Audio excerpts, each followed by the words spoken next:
వికారాబాద్ జిల్లా యాచారం గ్రామానికి చెందిన దశరథ్, లక్ష్మీ దంపతులు. పేద రైతులు. కష్టమే వారి జీవితం. కాని పిల్లల భవిష్యత్తే వారి కల. ముగ్గురు కుమార్తెలు, ఒక కుమారుడు. కుమారుడికి బట్టల షాపు పెట్టించారు. ఇద్దరు కుమార్తెలకు పెళ్ళిళ్ళు చేశారు. చిన్న కుమార్తె సురేఖను మాత్రం బాగా చదివించారు. సురేఖ సంగారెడ్డిలోని ఒక ప్రైవేట్ ఆస్పత్రిలో నర్సుగా పనిచేస్తోంది. వాళ్ల గర్వం, వాళ్ల ఆశ, వాళ్ల భవిష్యత్తు. ఈ సమయంలో ఇన్స్టాగ్రామ్ ద్వారా ఓ యువకుడితో పరిచయమేర్పడింది. ఆ పరిచయం ప్రేమగా మారింది. ఆ విషయం ఇంట్లో చెప్పింది. కాని తల్లిదండ్రులు ఆ ప్రేమను నిరాకరించారు. అక్కడే సురేఖ మనసులో మార్పు మొదలైంది. నా ప్రేమకు అడ్డుగా ఉన్నారు అన్న కోపం.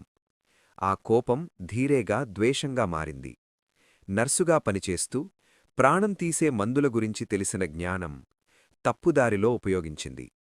ఒళ్ళు నొప్పులు తగ్గుతాయి అని నమ్మించి తల్లి లక్ష్మీకి, తండ్రి దశరథ్కు అధిక మోతాదు మత్తు ఇంజెక్షన్లిచ్చింది.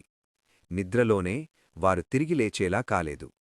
అయినా బయటికి వచ్చి అమ్మా నాన్నా లేవట్లేదు అంటూ హైడ్రామా ఆడింది. ఏమీ తెలియనట్టు నటించింది.